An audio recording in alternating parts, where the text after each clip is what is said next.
Você pode me dizer, mas você nunca vai andar num caminho seu. De alguma maneira você sempre será influenciado de um jeito ou de outro, seja pelos livros que você lê, pelas pessoas que você fala, pelo histórico de vida que você tem.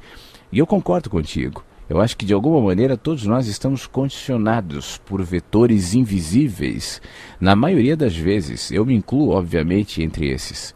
Mas eu também acho que isso não deve ser argumento para que eu simplesmente me entregue a um fluxo irracional sem a possibilidade de me enxergar e de discernindo no caminho que tipo de vetores são esses, que tipo de condicionamentos são esses. Se eles existem, eu quero saber.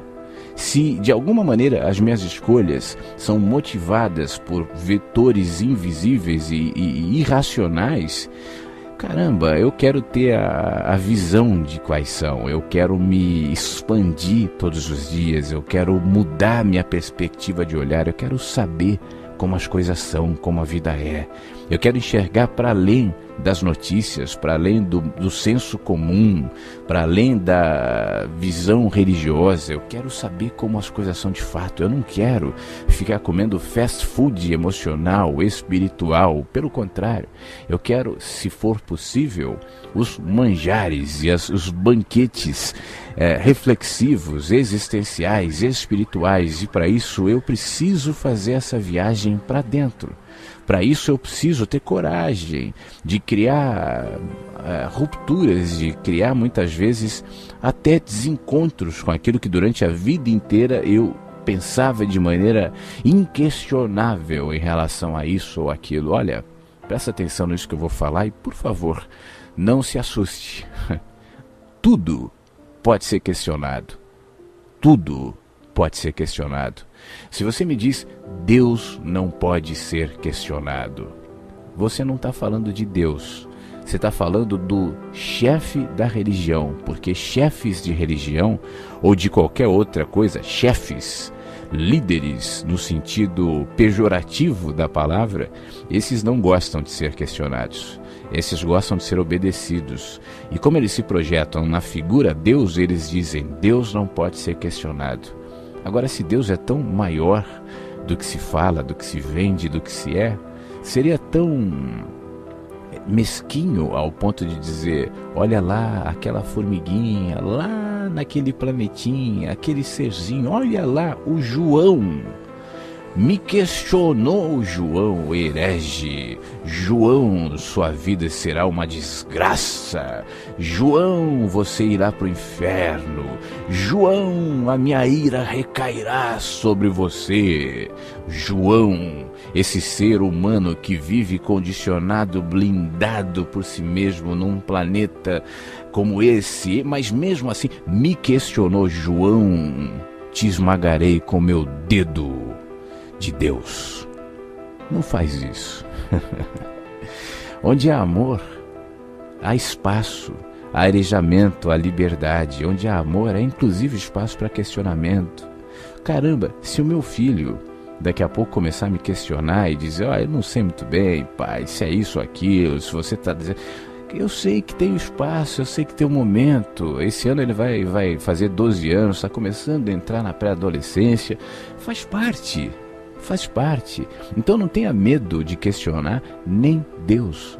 Você sabe por quê? Porque a imagem também que nós alimentamos de Deus é uma imagem pré-concebida, é uma imagem cultural, é uma imagem religiosa. A gente acha que Deus é ciumento, é vingativo, é mau, é bom, é isso, é aquilo. E a gente não para contemplar Deus na vida.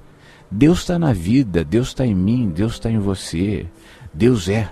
E a maneira que eu tenho para me relacionar com Deus é me relacionando com a vida, inclusive colocando nessa relação questionamento, dúvida. Quem é que cresce sem questionamento? Quem é que evolui sem dúvidas? Se fosse tudo tão absoluto, tão óbvio, a vida não seria esse mistério que é. E a vida é mistério, porque a vida reflete o que somos. Eu tenho a possibilidade de enxergar na vida o que me habita, o que eu tenho, o que eu sou. Isso é absolutamente individual, não existe um maniqueísmo necessariamente que nós tantas vezes tentamos projetar. É preto, é branco, é certo, é errado, é bom, não é. A relativização muitas vezes faz parte do caminho. E o absoluto se expressa no fragmento, porque fragmentados somos. Então que haja espaço para questionamento. Eu não estou dizendo que a gente deve viver duvidando de tudo e de todos, porque quanto mais eu me abro para enxergar as coisas como são, e se isso vai projetando em mim dúvidas muitas vezes, por outro lado vai me aquietando também em respostas que tantas vezes não são respostas cognoscíveis, elas não se encaixam no meu intelecto e muito menos se desenham em palavras arquitetadas para construir explicações bem fundamentadas, mas se projeta no caminho, na pacificação, no vínculo, no amor, no olhar de quem olha para a vida e ainda que não saiba explicar, entende tudo. Ainda que não saiba dizer, aprendeu as lições que se projetam nos pássaros que voam, nas crianças simples, nos papos descomprometidos, nos papos livres, nos papos abertos entre pessoas que se respeitam, que se amam ou que se querem bem. Então tudo pode ser questionado. O Lula pode ser questionado, sim. O Fernando Henrique também. O Papa pode, claro que pode. Por que não? O pastor da tua igreja, o padre da tua igreja, por que não pode? Todo mundo, o Flávio, deve ser questionado. Você deve se questionar. Por que não? Por que não? É a nossa insegurança que nos torna soldadinhos na defensiva, dizendo que isso não pode, vai aprender, vai estudar antes de falar de fulano, de ciclano, antes de falar disso ou daquilo, seu herege. É o nosso medo falando. Tudo está aberto a questionamento. Tudo. O mundo, a vida inteira, é uma vida de possibilidades. E nós só vemos 2 ou 3 possibilidades condicionadas a isso ou aquilo. Só. Existem bilhões de possibilidades para tudo. A gente só vê uma. Eu estou falando tudo, eu não estou falando só espiritualmente, eu estou falando politicamente, socialmente, individualmente, profissionalmente, tudo, academicamente. Tem muitas. Nós só vemos 1 ou 2. Tudo que nós sabemos é muito pouco. Seja você especialista no assunto que for, neurociência, tudo que você sabe de neurociência é nada. Por mais que a neurociência esteja evoluindo, a tecnologia que nós temos e que nós conhecemos é pequenininha, perto das bilhões de possibilidades que tudo traz.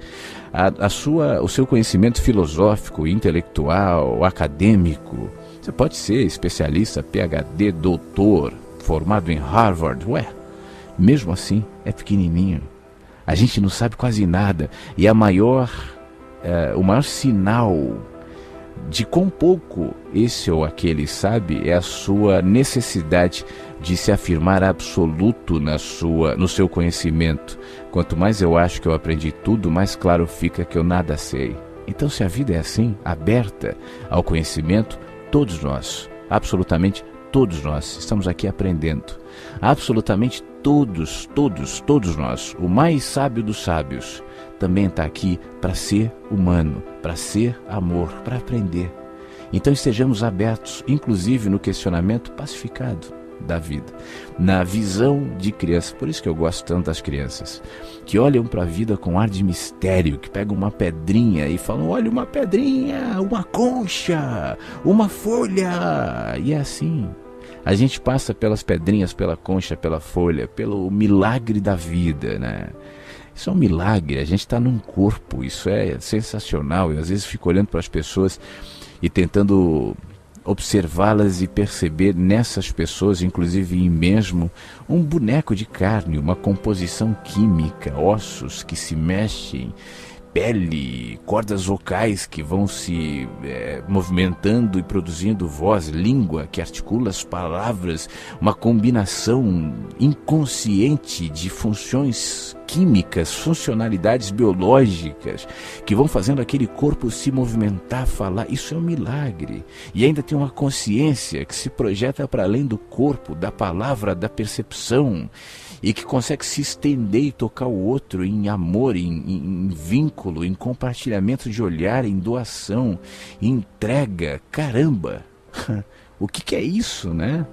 E a gente não se impressiona, a gente se impressiona com a Disney, a gente se impressiona com a festa de Réveillon em Copacabana. É isso que nos impressiona, é isso, infelizmente. Mas enfim, que a gente, pelo menos nós aqui, nesse grupo aqui na rádio, né? Nós somos um grupo agora aqui conversando, pelo menos esse grupo tenha essa prerrogativa de serem questionadores, por que não? De duvidarem, por que não? E de estarem em paz com isso.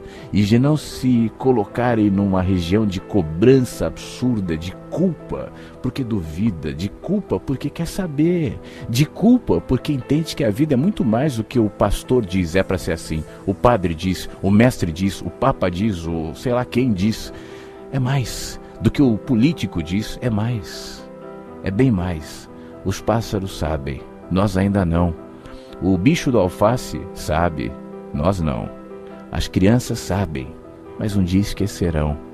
Que nós possamos, no caminho, nos lembrarmos. Só isso. A gente não precisa de nada grandioso, de nenhuma grande revolução, ideia quântica, filosófica. Não, a gente só precisa se lembrar. Se lembrar o caminho de casa. A casa que somos. A casa que vive em nós. A casa de Deus.